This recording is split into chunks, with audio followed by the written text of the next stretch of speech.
Welcome to Less House More Moolah podcast. I'm Laura Lynch, a certified financial planner professional and your host. For me, alternative or tiny living is more than just a lifestyle of minimalism or lower cost housing. It allows me to live a life aligned with my values. And as of October 2024, it also allowed us to become 100% debt and mortgage free. If you are looking for alternatives to the conventional path because you want to be more financially resilient and kinder to the earth, you have found the right podcast. So hit that subscribe button because new episodes are out every Thursday. Well, Kristin Hanes, welcome to Less House More Moolah podcast. I'm super excited to have you here. You have been in this small living space for so long and have provided so much good, valuable content to people that are trying to live this lifestyle. So thanks for taking the time. Yeah, thanks so much for having me. So as we were just chatting before we got started, you're on your new boat, which is a really exciting project. You want to tell us a little bit about where you are and what's going on with your boat at the moment? Of course, yeah. I'm in the San Francisco Bay Area at the moment, and we just got a new boat a couple days ago, and it's very exciting. It's a sailboat, and it's a fast boat with a comfortable interior, and so we're looking forward to doing some projects on it and hopefully sailing it across some oceans in the future. So that's where we're currently at with our boat life journey right now. So cool. It's awesome to get to see new places and constantly be exploring just new cultures or new ideas or new foods, and the boat can take you there faster than anything. It can. Yes, it can. It's funny about boats. They are kind of slow, but they joke around about boats that I think they're the most expensive way to get somewhere for free because you have to put all this effort into fixing and maintaining boats compared to other types of tiny homes. So that's kind of a joke among sailors, but you can get to really remote places, which is something I really like, unlike an RV or a van, which a lot of other people can also get to those places. So sailboats are special for that reason. They go really to remote islands and anchorages, and so it's really cool. And one thing that's come up in my household from time to time is that you can often moor for very inexpensively. So it's maybe a less expensive parking option. Is that true? For the boat, sorry, or for the van? Yeah, for the boats that, sometimes you can moor for free. Oh, definitely. Yeah, we do that most of the time, actually. We go to anchorages that are totally free, islands usually, or on the mainland. We've done a lot on the coast of Baja, and you can live really cheaply on a boat as long as you're willing to buy the boat and put all the money into maintaining it. When you're done with those projects, it's free, anchoring, and it's incredible. And you can use the sails. So you're not using a lot of diesel. Like we really rack up a lot of bills in the van with diesel. And so the boat, you're just really living off grid with solar panels and batteries and barely running the engine. It's really amazing.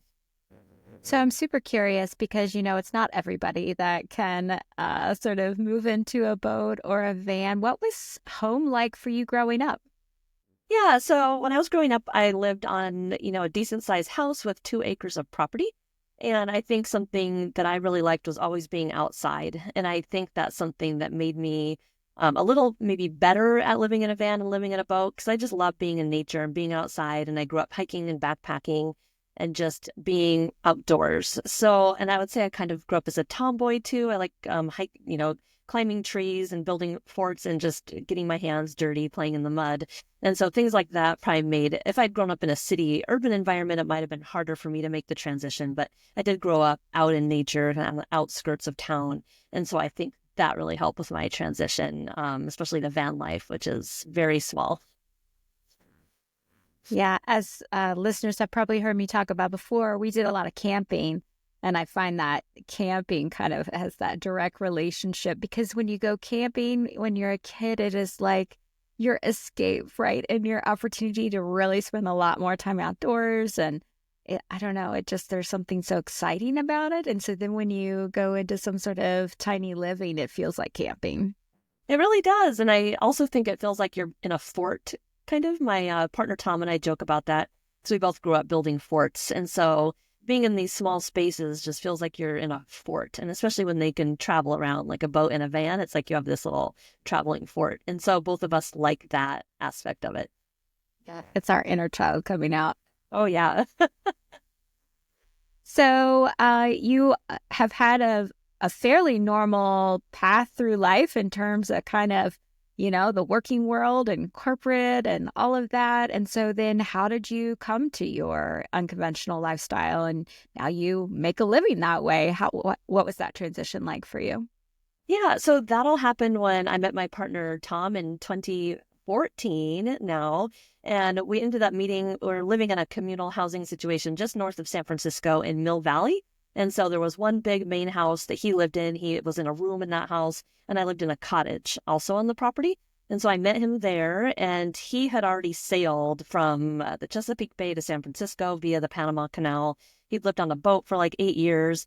And he was at that point looking to get another boat. And I thought that was pretty interesting. I'd never met anyone like that. And then he decided that he was tired of paying for that room at that house and that he would just move into his Prius so he could save all his money from his full-time job and buy a boat with cash and just start his life of travel. And so I was like, that's weird. I've never met anyone like this. But if you think about it, in the Bay Area, you can save like $22,000 a year or more, depending on your rent, if you don't live in a house. And so I didn't move in with him at first. Maybe 6 weeks later, because I was camping with him every night anyway, and we were at campgrounds and having a good time in a tent at first. There was a Prius and a tent. And I was like, why am I paying rent if I'm just with him, like camping all the time? And so I got out of my rent and I lived with him in that Prius for 4 months in San Francisco while going to work. And that was interesting, but it allowed me to pay off my debt and create this nest egg. And then I did move back into a normal situation. But then a year later, I got fired from my job. And I was like, I know how to do this. I know how to live tiny. And at that point, he had purchased a sailboat from all the money he had saved being in the Prius.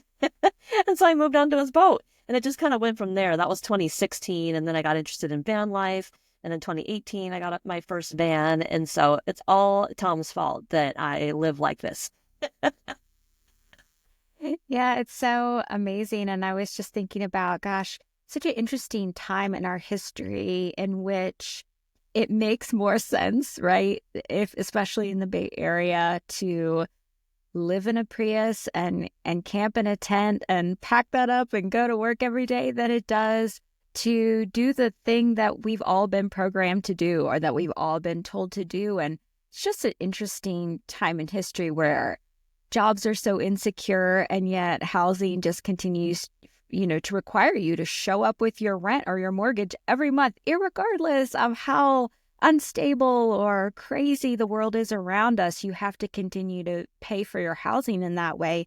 And so it's really presenting alternatives as like a great opportunity or a really smart move. And that's such an interesting sort of change, I would say, from when we look back at the economy and the labor market and all that of the past. It's just such a shift. I know. And I am thankful that I was able to move into a sailboat and in the Prius and the van, because if I hadn't had that opportunity, I for sure would have gone into some sort of debt just to try to pay my rent. Or I would have had to move home maybe for a little while I, found another job. And so I'm just thankful that there was an opportunity to not pay rent while I was trying to figure out the next steps.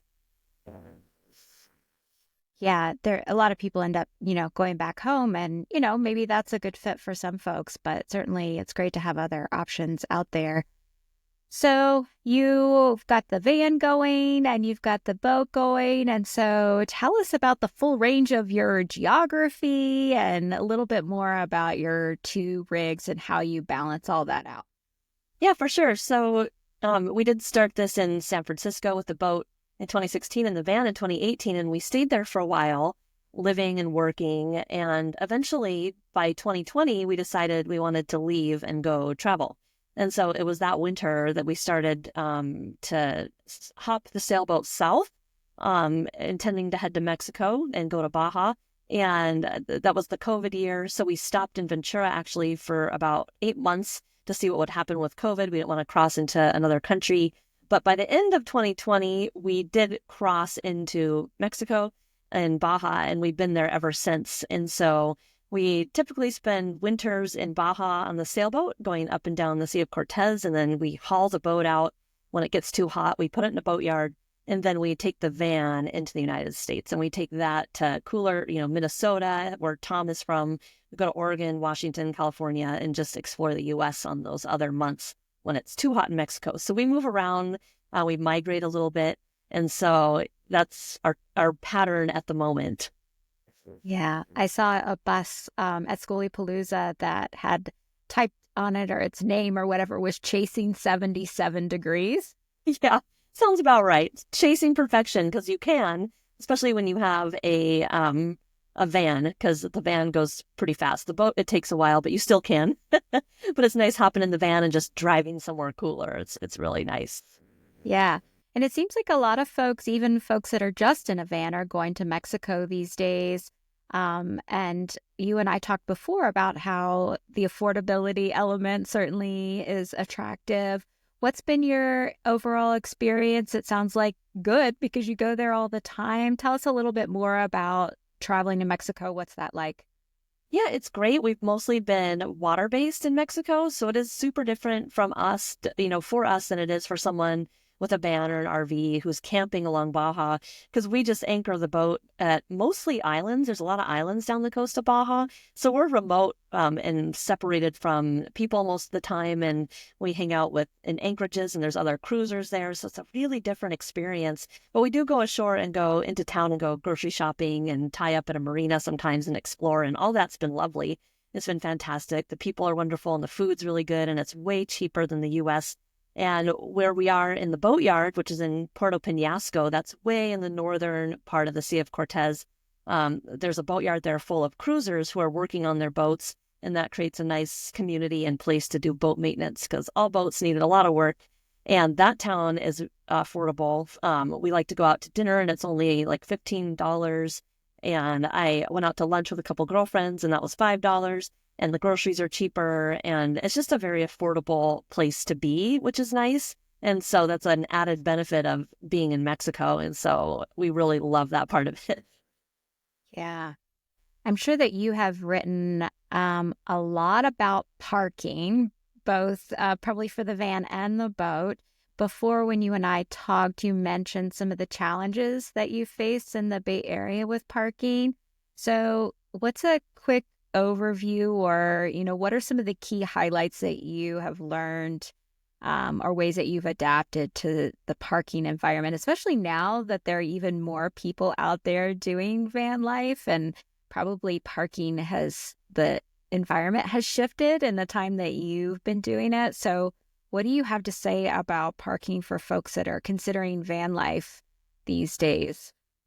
Yeah, parking in urban areas is definitely pretty challenging, and it's not my favorite thing to do. I really dislike it, actually. When we lived in the Bay Area and we were living in the Prius, that was way easier, because a Prius is a really stealthy vehicle. You're not going to think people are sleeping in there.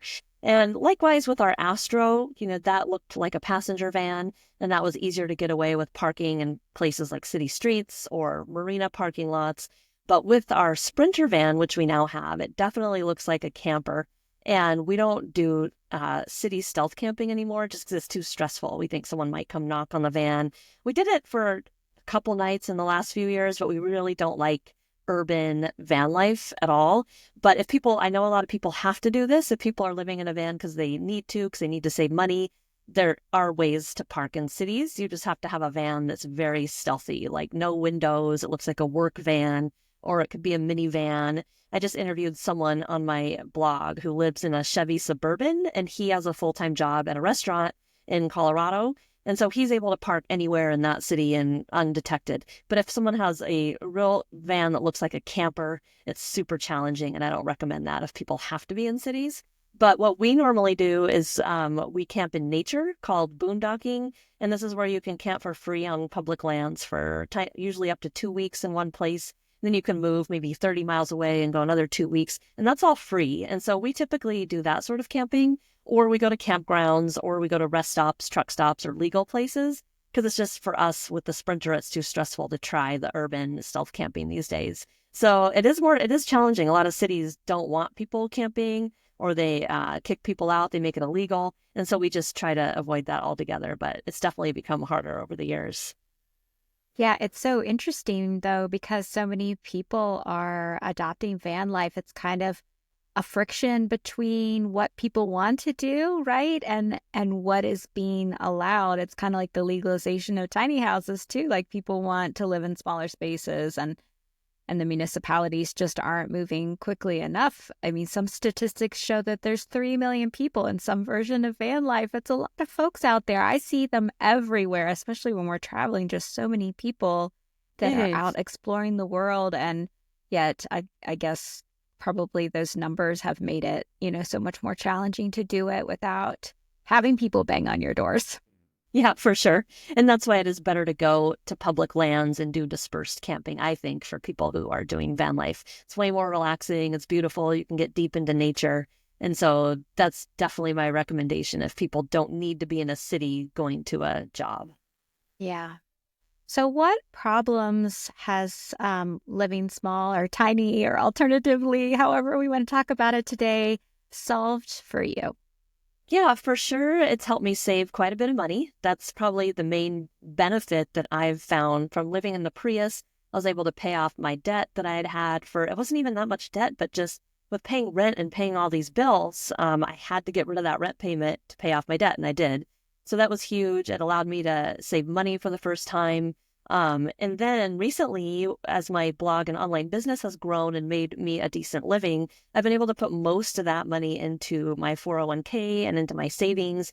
And so I have a much higher savings rate with living small than if I had been paying $2,000 a month for rent or whatever that might be. And so I think monetarily it's helped solve a ton of problems and helped make me and my partner Tom more set up for retirement and for just living life on our own terms and not having to be working at a job somewhere stuck in a city. Alternative living lets us travel around and live really affordably. And so we can do more of what we want in life. And so I'd say that was the main problem that tiny living has solved for us is the whole money issue. So that's been really amazing. Yeah. And it's kind of like you have reached your passion-based life where you get to live the life that you want to at a much earlier age than you would have otherwise. Most people have to, work for 30 or 40 years and, try to save up enough and pay off their house. And then they eventually get to be, retired or, maybe do more of what they want to do. And, here you are so young and able to, kind of make it work for yourself in that you're making an income, certainly, you're saving, certainly, but you're also getting to enjoy your one precious life. Exactly. And it was important to Tom and I to do this at a younger age because we are so active that we want to be able to like hike and mountain bike and windsurf and surf while we're able to. And so I'd honestly rather do that now, and I'd rather be at home later. Like a lot of people, they're out and about, they're like working now and they're traveling later, but I wouldn't mind doing the opposite where I'm like just traveling all the time now, but maybe I'll reach a certain age and I'll get a tiny house on a land with a garden, and I'll be more stationary in my older years. Because to me, that makes more sense. Like I'm going to do all the hard stuff at this age that require a lot of physical mobility and energy. And then, yeah, when I'm older and want to rest, I will be more sedentary. So I'm doing it a little bit more reverse than a lot of people. Yeah, it makes perfect sense to me, right? We're only, so young for so long, and all the things that you like to do are all very active and require a lot of, energy, like you said. Yeah, so totally. Yeah, that makes perfect sense. Mm-hmm. So clearly you are loving your life, right? In terms of being able to be out there and travel and be in different modalities, as I like to call them, right? The boat and the van, and, creating income through that. I know being a business owner, that can be really stressful and very challenging to manage all the aspects of running your own business show. But at the same time, it's kind of worth it because you can, get up every day and you get to make all the decisions. Is there anything else about your lifestyle that you just really love that we haven't already talked about? Yeah, just being in nature is very important to me. Like when I was growing up, like I said, I had a big yard with a lot of trees, and I would be out there all the time. And so the ability now to be in nature as much as I want is really beneficial to me. I think it's really important because a lot of people spend tons of time in cities just around cement and glass and steel and just things that aren't, I don't know, they don't feel good to be around. And so much noise pollution. I notice now when I go to cities just how loud they are, and I don't like that. And so just being in nature helps me feel way more at peace. And so that's something that I really love about this lifestyle, and the ability to visit friends and family when I want. Because before, when I had a full-time job, I had limited vacation. So I'd go home for just 2 days, 3 days. And now we spend like 6 weeks in Oregon, which is where I'm from, which is incredible. And we go to Minnesota, where Tom is from, for a month. And it's just neat to be able to move our home base to these locations where our family members are. And so we can choose to spend even more time with friends and family. So that's another really added bonus of this lifestyle.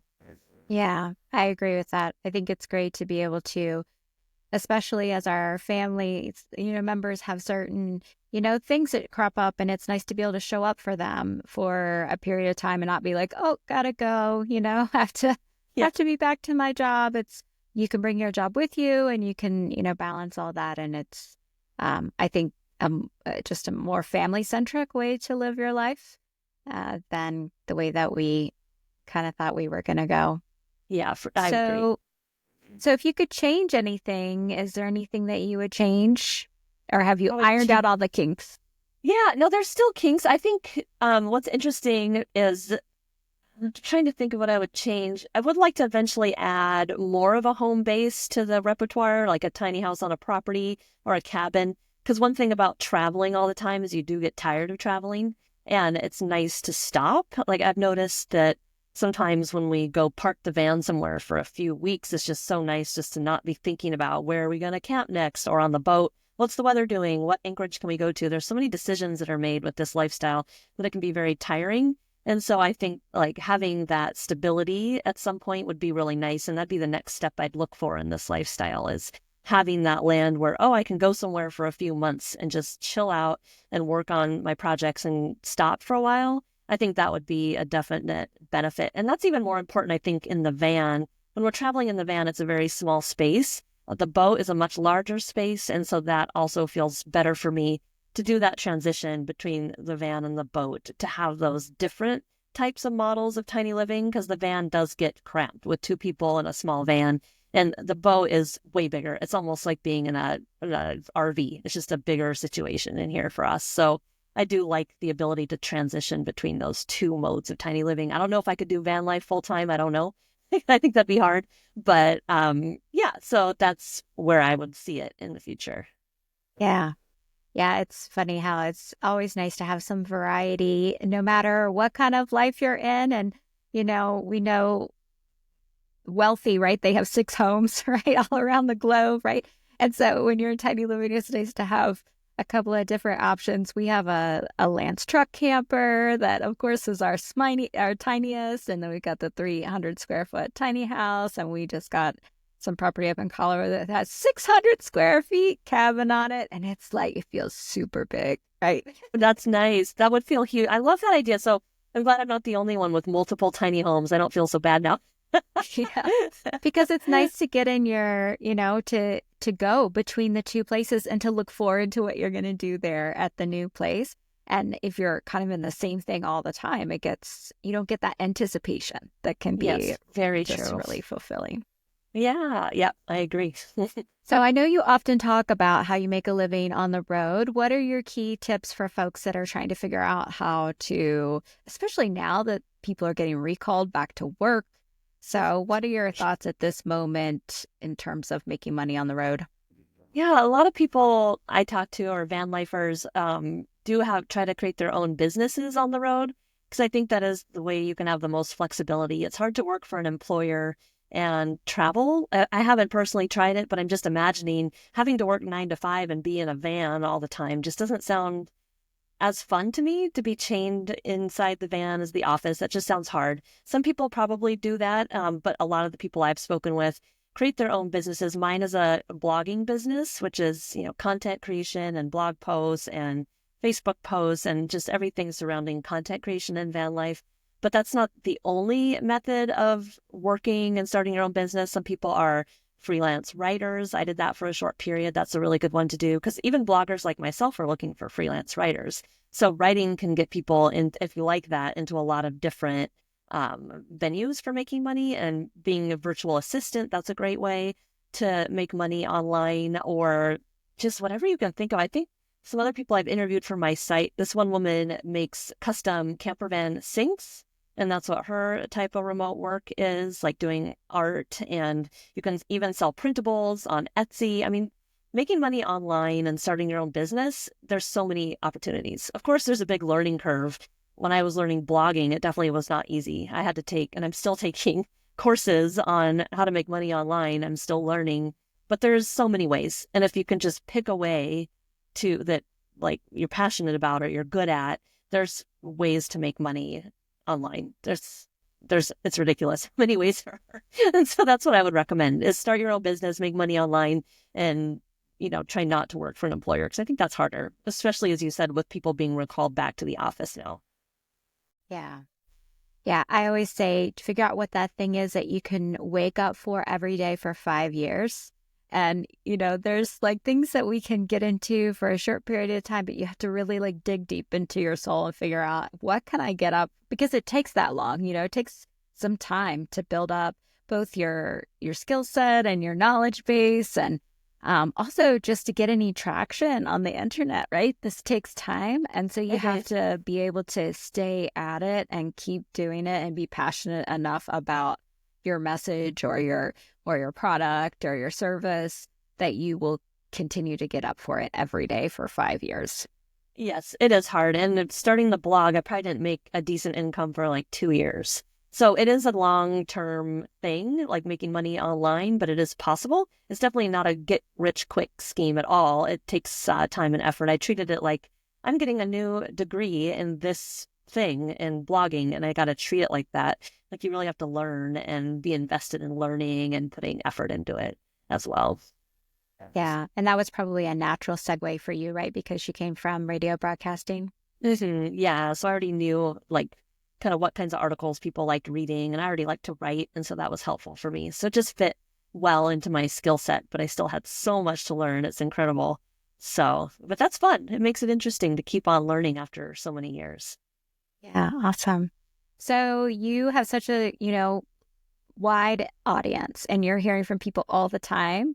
What trends are you seeing in terms of, this has been going on for a while, right? Van life has been going on for a while. The tiny home thing has definitely been around for quite some time. People are at a crisis point right now with the housing market. So things have really just reached an all-time unaffordable level, interest rates, all the things on the affordability front.